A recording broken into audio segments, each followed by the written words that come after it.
Hello guys, আমরা এখন উড়িষ্যাতে চারমালা বিল্ডিংয়ের স্ল্যাবের কাজ চলছে। শাটারিং অলরেডি কমপ্লিটের দিকে। দেখুন, আমরা শাটারিং কমপ্লিট করে ফেলছি। নিচে দেখতে পাচ্ছেন স্ল্যাবের রড এবং বিমের রড রেডি করা হচ্ছে। কিছুক্ষণ পরে আমরা এই স্ল্যাবের রডগুলো উপরে তুলব। আমাদের বিল্ডিংয়ের আশেপাশের ব্যাকগ্রাউন্ডগুলো দেখুন, খুবই সুন্দর দৃশ্য। বন্ধুরা দেখুন, সকাল থেকে বিম বাঁধতে বাঁধতে রাত্র 10টা বেজে গেছে।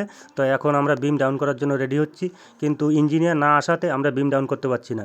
তাই সবাই একটু রেস্ট করে নিচ্ছি ফাঁকে। যতক্ষণ ইঞ্জিনিয়ার না আসে ততক্ষণ রেস্ট করে নিচ্ছি। পাশে দেখুন এক বন্ধু বসে আছে। আর এখানে দেখুন এক্সট্রা বারও রেডি। এ দেখুন, এখানেও ব্যান করা আছে বটমের রডটি। বটমে দুইটা 16 রড ঠিক অল্প করে ব্যান করে দেওয়া হয়েছে।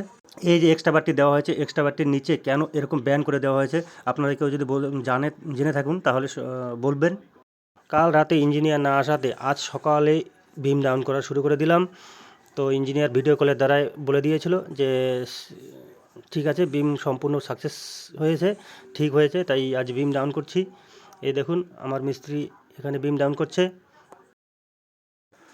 তো বন্ধুরা, বিম ডাউন করার পরে এখন স্ল্যাবের কাজ চলছে।